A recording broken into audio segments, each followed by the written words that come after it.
Hello and welcome back to Redirected. My name is Andrew East, and this is a show where we sit down with celebrities, athletes, entrepreneurs, really anybody who's experienced a pivot or change in life. At some point or another, we all go through them, and I wanted to sit down with people who have made it through these changes well in order to glean wisdom about how they made it through those situations well, but also hear some entertaining stories. And my story is I studied civil engineering in college with the full intention of building wells in third world countries. Got derailed by the NFL for a couple of years, and now we're here making YouTube videos, and I love where we're at. So today we have a great guest joining us. His name is Raz Romanescu, and if you pull up this guy's Instagram, which we'll link down below, he's the co-founder and CEO of the following companies: Game Lancer, Style, Girls, Tempe Curfew, Nail Boo, Hide, Tap Brow, Underlining, and Memes. Let's see, that is 9 different companies. This guy has his hands full, and I was pleasantly surprised by this conversation. He's very thoughtful, has a lot of wisdom, and I think you will be able to glean a lot of good stuff from my conversation with Raz. So if you want to find out more about Raz and what he's up to, including his companies, we'll link that in the show notes down below. And before we get into it, please subscribe and give the show a rating on whatever platform you're listening on. Without further ado, here is Raz Romanescu. Raz, welcome to the show. It's a pleasure to meet you. I got to say, when I came across your profile, I saw founder and CEO of how many companies are you in charge of right now? 3 companies at the moment. Holy smokes. I got one that's not that big, and it's keeping my hands full. So I can't wait to dig into who you are and how you do it. But I would love if you could kind of, for those watching on video, you have a beautiful background. I would love for you to set the scene of where you are right now, Raz. I'm in Panama City, Panama, Central America. Me and quite a few of my co-founders made the move out here from Canada or Los Angeles, and we have an entrepreneur hub out here, and just work 24/7 and live a pretty decent casual life. It seems like you have embraced the local pronunciation of Panama as opposed to maybe the more, Bush League Panama.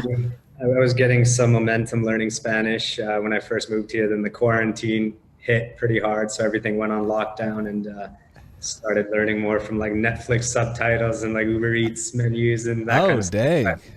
So, but yeah, things are back open here, so definitely trying to get fluent. You're all the way in. I would love if you could kind of set the scene of how you grew up, where you grew up, anything that's like a breadcrumb trail of how you got to where you are today.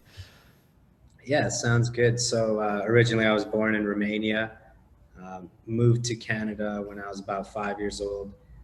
Romania used to be communist. It wasn't the best country to be from, so not a lot of opportunity there. Still to this day, pretty difficult. My dad actually moved to London right when I was born to take a job there and find a way to actually get us to Canada and out of Romania. So I didn't actually meet him till I was about 5.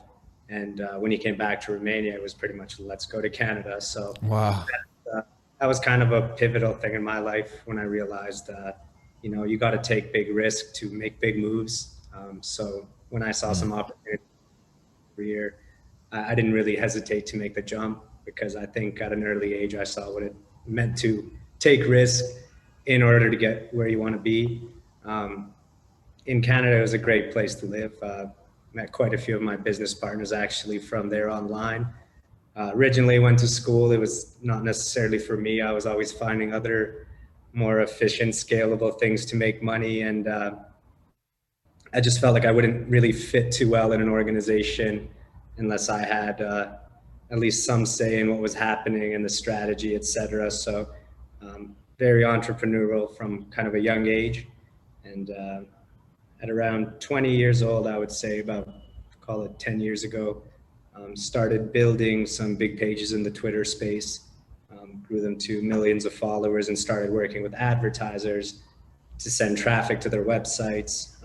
They would pay us for features, and we would send traffic, quickly realizing like we're the traffic source, but we don't have our own product. What's wrong here, and how can these individuals afford to pay us this much? So, hey, let's start our own. So we started guff.com and memes.com. And we moved into Facebook and Instagram. That was my first, I would call it, official company. We grew over 60 million fans across IG and Facebook there. And at one point, both those websites were top 10 most visited in the US.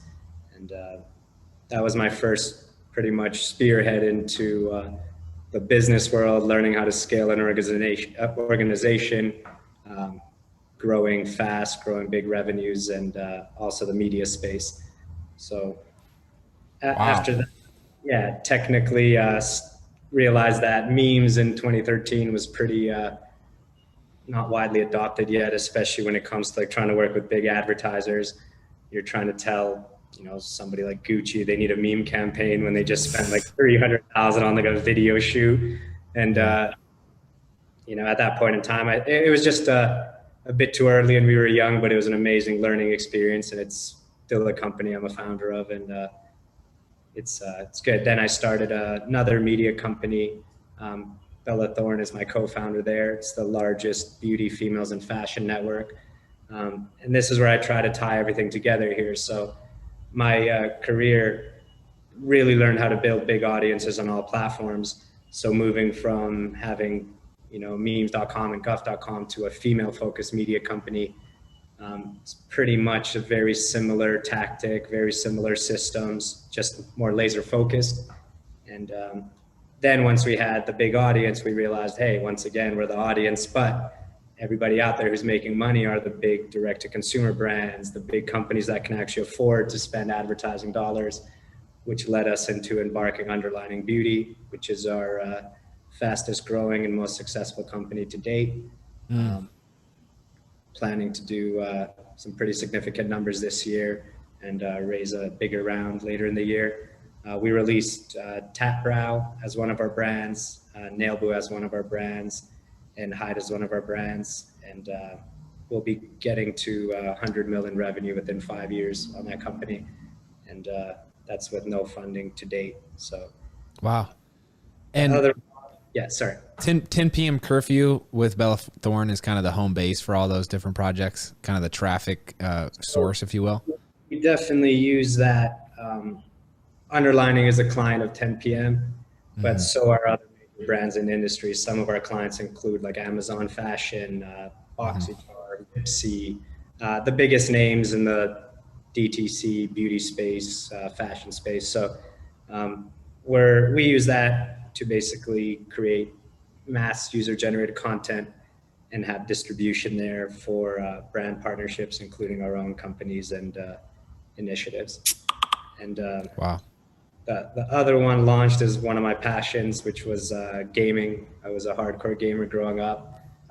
Every day I would spend probably like 10 hours a day on like Diablo 2, Ultima Online, all these MMORPG games. And that was like pretty much moved to Canada not that long before that. And that was my way of like really networking in the world and realizing that I always spent a lot of time in digital communities before social media even became a thing. And I moved from game to game when I used to play, but would always kind of, build real community there, do good things there. So when social came out and realized like, hey, there's nothing different than, you might be trading a sword in Diablo, but here you're trading a post on another page for another post for a brand. Pretty much digital communities work the same anywhere. Launched Game Lancer last year, January 2020. And that became the biggest gaming network on TikTok. And now we're launching an application that's launching in June to connect gamers across the world. So, wow.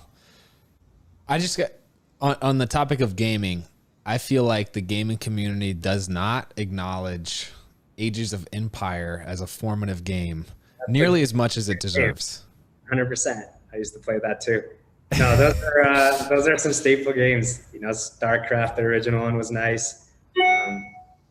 Warcraft, it's endless, but that brought a lot of what's the word? I thought it brought a lot of value into kind of my life growing up, and it just exposes you to things that you'd be exposed to a lot slower if you were like waiting to happen in the real world type thing. You actually have conversations with individuals that could be ahead of you in life when you're like 13, you know, and you learn from them. You probably wouldn't have that conversation if someone seen you talking to somebody in public. It'd look weird, you know what I mean? So Yeah. it's yeah. It's so interesting talking to you.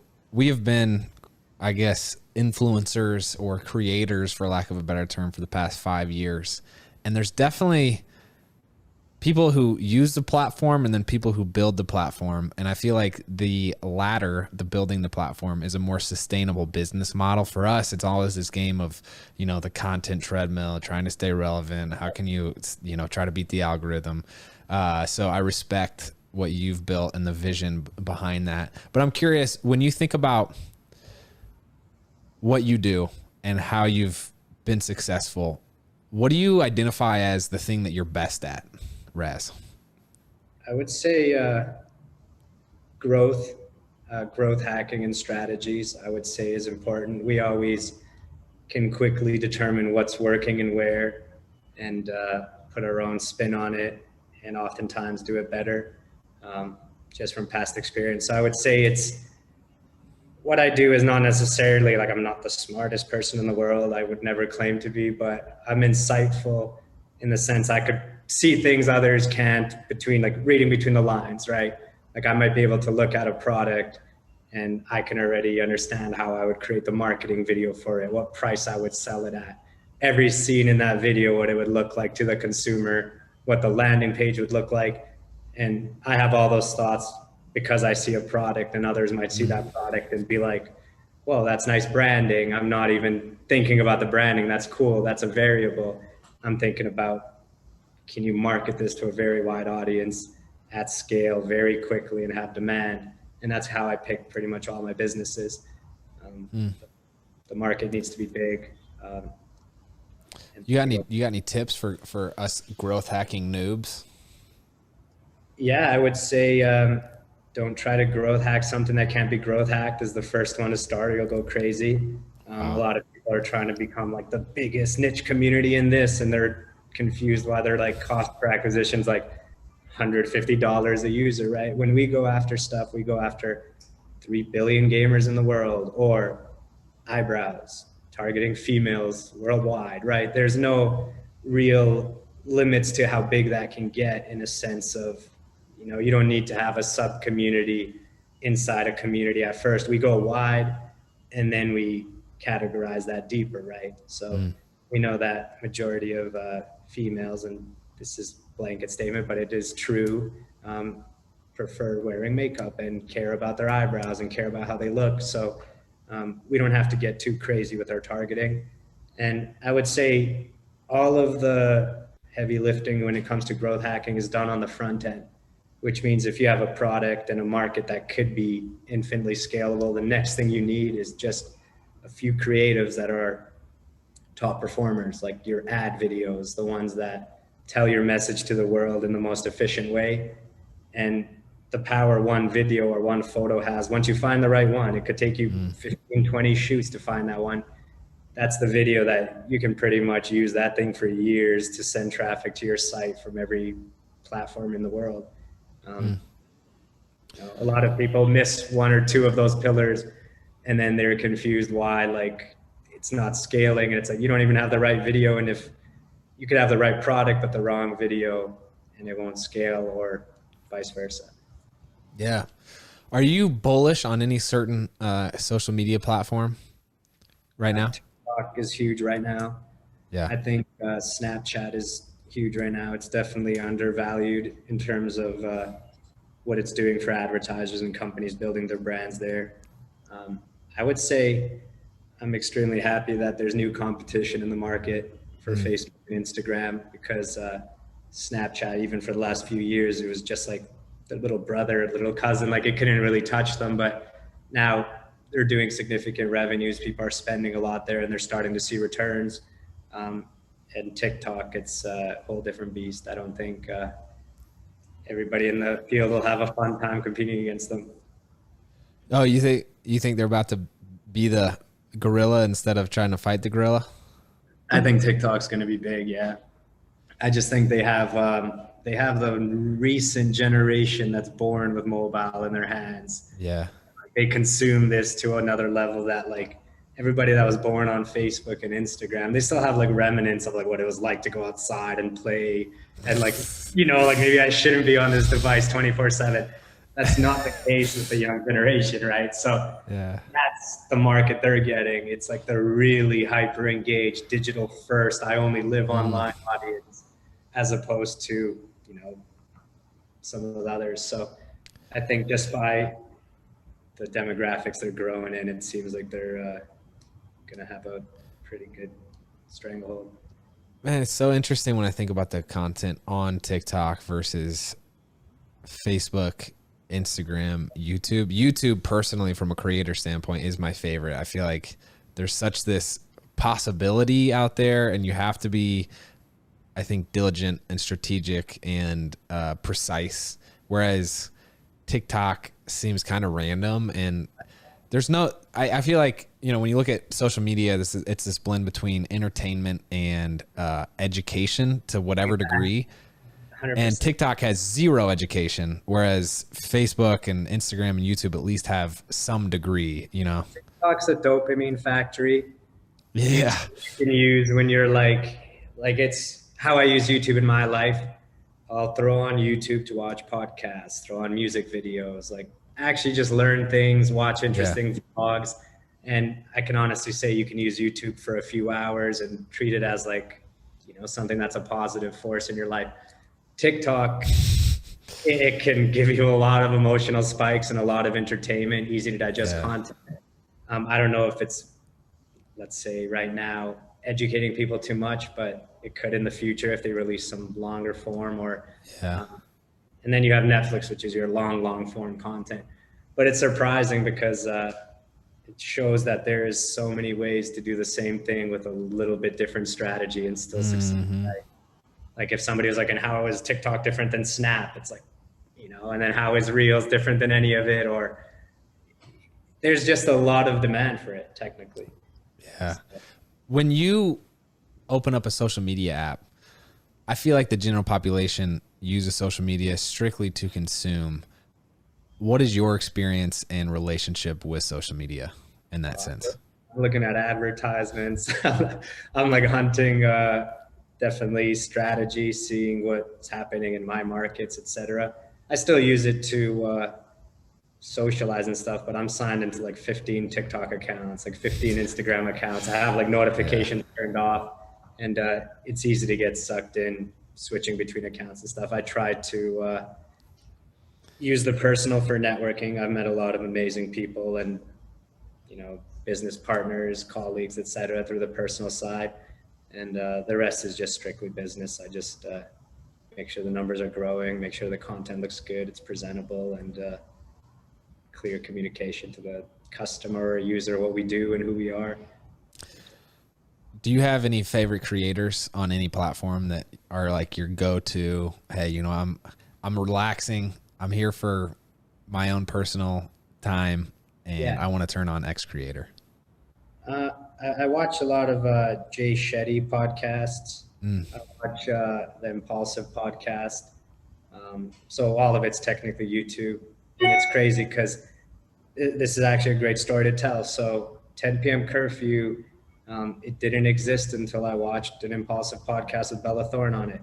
And she was talking about, hey, she wants to own multiple businesses. She wants to turn into a mogul, doesn't want to just do acting and music, wants to build companies, build things. And I just saw kind of that personality and that hunger. And I sent a DM to Bella Thorne from one of our pages and said, hey, saw the episode, love it.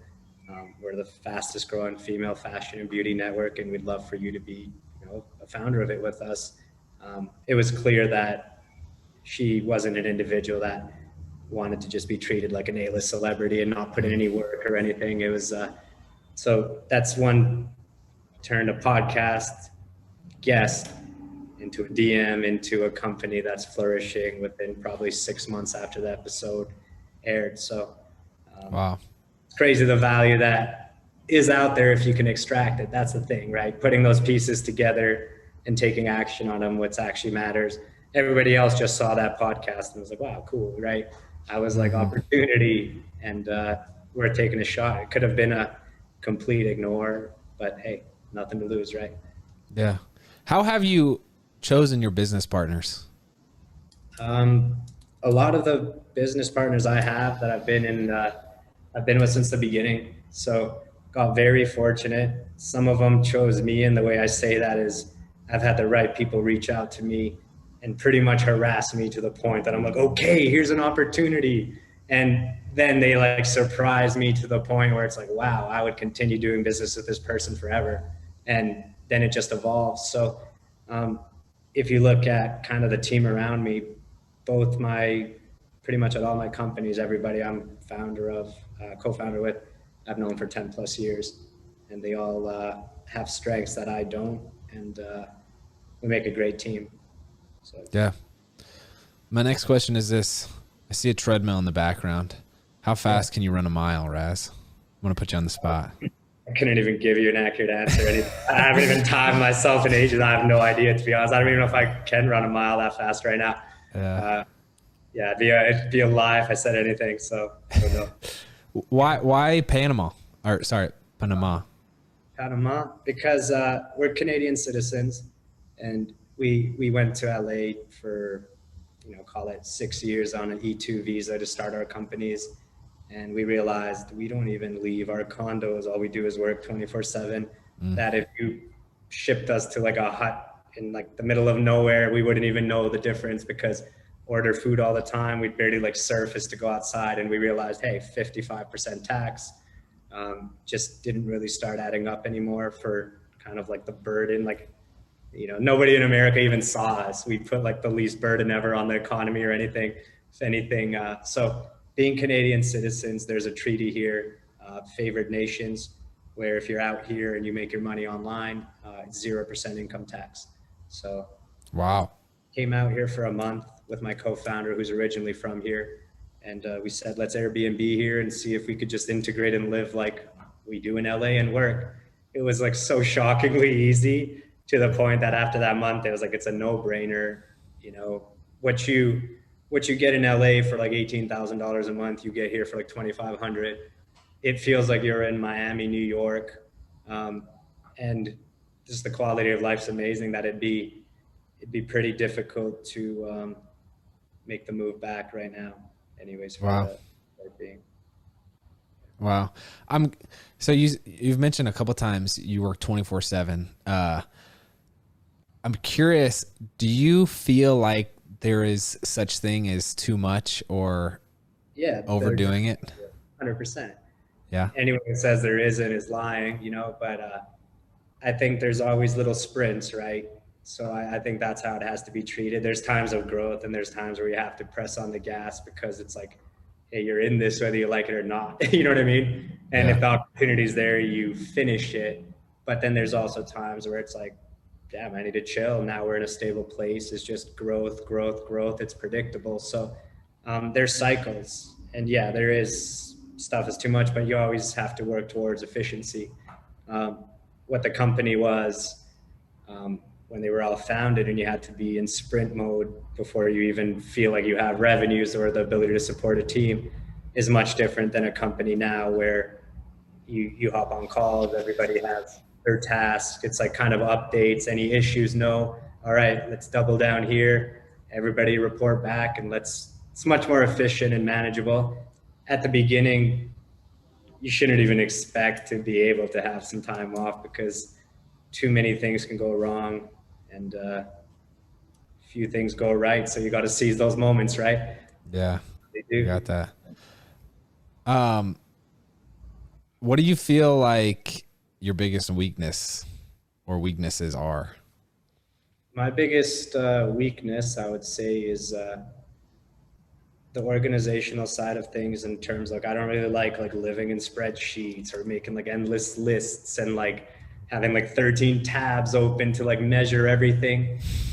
I like to move really fast and grow and just hammer kind of like the main things.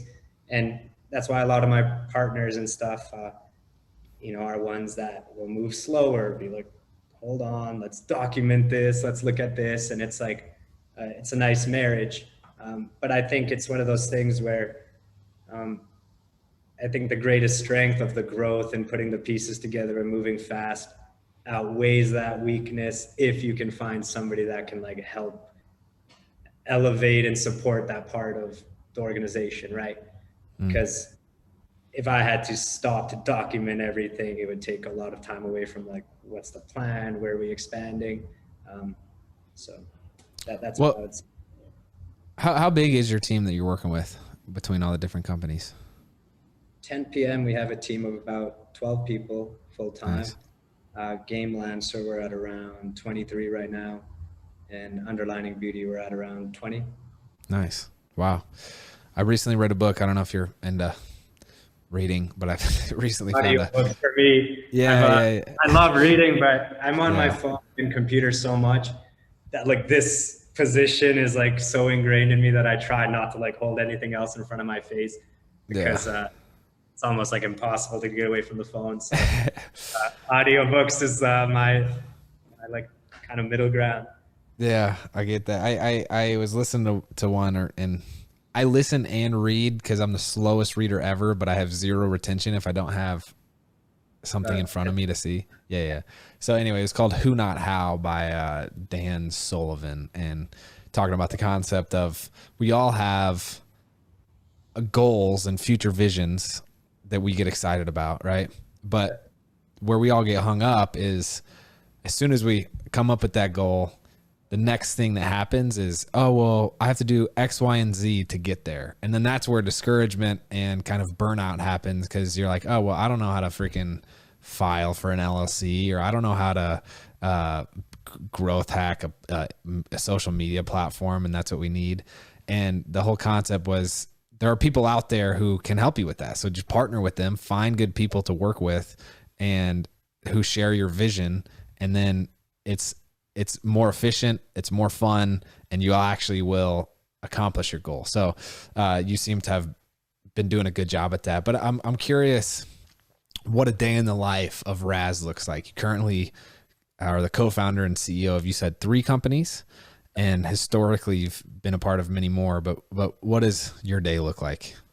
So I try to wake up every day and do the walk with like an audiobook or an exercise. So I got the Fitbit on. Always try to get the 10K steps, a good amount of sleep, and just start the morning with either a workout, exercise, and then I just jump right into what I call just like the high level, most important things of the week. That is where I'll keep things organized, but you won't see like a 33-page novel. You'll see like 4 bullet points for Game Lancer, 4 bullet points for Underlining, 3 bullet points for 10 p.m. And then I will start having phone calls with all the stakeholders and people that I would need to make sure that these bullet points kind of get handled. So one might be finalize this deal is one of the biggest things I will move the company for this week, or vice versa. So I always look at the very high level, and I always try to start the day with some personal time, because once the day starts, it's very hard to be like, I'm done at 7 p.m. when like so many people still need something from you and they can't do their job if you're not answering. So I try to squeeze in the personal time before everybody else does it. So high level stuff, pretty much meetings and execution. And at the end of every month to the thing, I just try to review everything. Where are we doing good? Where are we doing bad? Is there anything we're focusing on that shouldn't be focused on? We're just wasting our time. And it's clear that it's not even an initiative. And I just try to simplify pretty much every month and track the progress. Is there any software or tools that you use that help you do that? I don't like those. That's the thing, right? Like I've been like I've probably had like 4 Asana accounts. Yeah. So many teamwork things, but like I said, I don't know what it is. I just don't really like working out of those. It seems like how my mind works. And sometimes I'll have like too many things to just like plug into an actual thing. But those always come down into one point for me, or 2 things that could just be executed on. So It's tough to say. Yeah. We just work closely through like Slack and Skype, so Yeah. we're very aware if it's happening. Skype. Whoa, old school, bro. Yeah, right. Wow. No, it's people sleep on Skype. I promise. You can send, you can, it's great. That's funny. I feel like the most successful people that I know have a unique ability to realize the most important thing that needs to be done and then stay focused on accomplishing that. And so to your point of you come up with like 4 high level things, it's such a skill and such a discipline to actually have the, I don't know, self-awareness, the reflection, and the focus to be like, okay, you know what? Go ahead. It truly started because we never had funding at any of our companies, right? So if we didn't make money, you would not have money to survive. There was no like rainy day fund. It was always high stakes. So if you start, hey, let's spend 30,000 on a video shoot, make sure our design looks great. It's like, hey, this money doesn't even exist. Find what works, you know? So you always had to find the thing to drive the result. And then that mentality kind of stays with you through every venture. And you realize that a lot of the things are noise. Because if you remove them from your organization, not much would change. But if you always focus on that main goal, that main initiative, and one of my advisors, he always says, like, the CEO is just technically the chief reminder officer. That's what you want. You know, you need to pretty much say, this is the goal. We're sticking on the path, and remove any barriers and offer support anywhere you can. But wow. Once the business model is set and you have product market fit, things shouldn't be like changing day to day drastically or like roller coaster type thing. It's usually when you're really growing and starting something new, you're about to put out a fire every day. But when you have some stability, that's when you can actually take the step back and really just truly decide always what the most important thing is. You have a bit more time to be strategic, but the start at sprint like 24/7. Yeah. Not to drop another book recommendation, but here I go. I didn't need that. I love them. The One Thing by Gary Keller. Keller, I think, was his real estate company. But this whole book, he talks about how focusing on the one thing, and this is a quote, what is the one thing I can do such that everything else becomes easier or unnecessary? And I have that written down on our whiteboard, and that's kind of how I approach the day. It's like, dang, I'm like, yeah, why spend time on unnecessary things when there's literally one thing I could do? Maybe that's hiring a person, or maybe that's, you know, whatever it is that makes other things. This is where it really adds up. So I get that question. You have a lot of companies, et cetera, but like in the grand scheme of what I'm doing compared to someone like Elon Musk, who's like sending people to space while putting like tech in your brain and like changing like transportation, he still has time to be like going on vacation, doing this, do that. Every president of the United States golfs like 200 days of the year somehow, while like leading the world's like strongest economy and army. So what does that say about like your infrastructure if you're like a 4-person team and drowning all the time? You're not efficiently either delegating, or what you're doing is too complicated. You know, if it's distilled down into simple steps, and then you find the right team to support all those, big decisions should be the only things left to make, because the other decisions have already been made. You're not going to pivot from gaming to something else unless it's a big decision. If not, you're going to stick to the script and keep growing in that niche, or do whatever it has to continue. So you mentioned Elon Musk changing transportation and trying to get humans to Mars. What are your goals, Raz? How do you want to impact the world? Yeah, I definitely want to grow these companies to become kind of bigger than life on their own. Depending on what happens after that, whether they IPO, get acquired, or we just hold them privately, and just operate.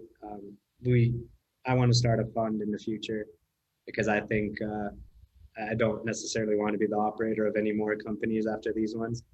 I feel like it's been an amazing journey. It's taught me a lot, but I want to invest in like future things that I think are very cool and up and coming talent. And I think I'd be able to help other companies kind of break through the noise much faster than like starting new companies myself over and over and over again. So Wow. the goal is definitely want to start a fund.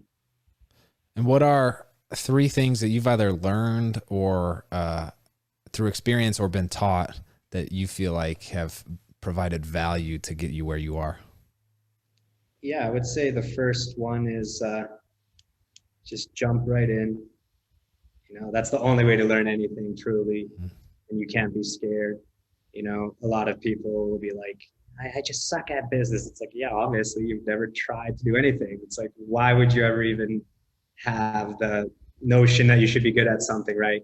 It's like if you've never swam and someone pushes you in the pool, expect to drown, you know? It's people's like expectations of what the journey is going to look like that screws them up, just like you said.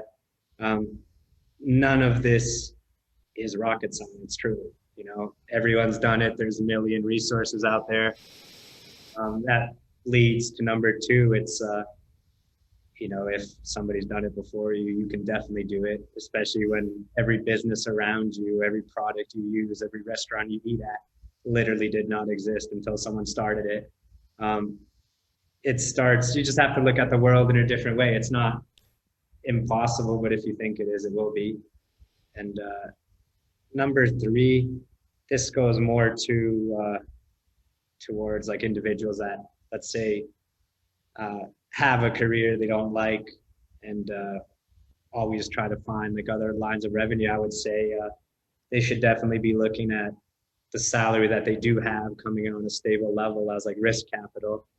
And if you're in a place that, let's say you don't like your job, you're trying to like switch careers, you should definitely be focused on like taking 20-30% of that and viewing it as like funding towards your freedom or your own lifestyle and taking risk with that. You know, you never know until you try, technically, is kind of the basis. I recently sat down with a guy who founded Rivals.com, comicbook.com, 247sports.com, pop culture, all these different websites, sold multiple for over $100 million. And he was sharing some insight. And I'm pretty, I think, fiscally risk averse with personal finances. And he said, look, here's one thing that helped me, because I used to be the same way, is you set a certain budget of things, of the amount of money that you need to live on and, you know, enjoy your life. And then everything else above that, consider R&D, like research and development, and just like go for it. And I promise you, me personally, I did not start making serious money on a personal level until about year 9. Because every money I would come back in would be going right back into my companies to test new things, etc. And then it gets to a point where obviously you plant the seeds, the tree grows, then you pick the fruit. You have to keep feeding it, but R&D is the only way to describe it. You don't have to start something groundbreaking every single time. There's some things out there that are clearly working that you could just hop in the market. You don't need to be the next biggest thing, for example.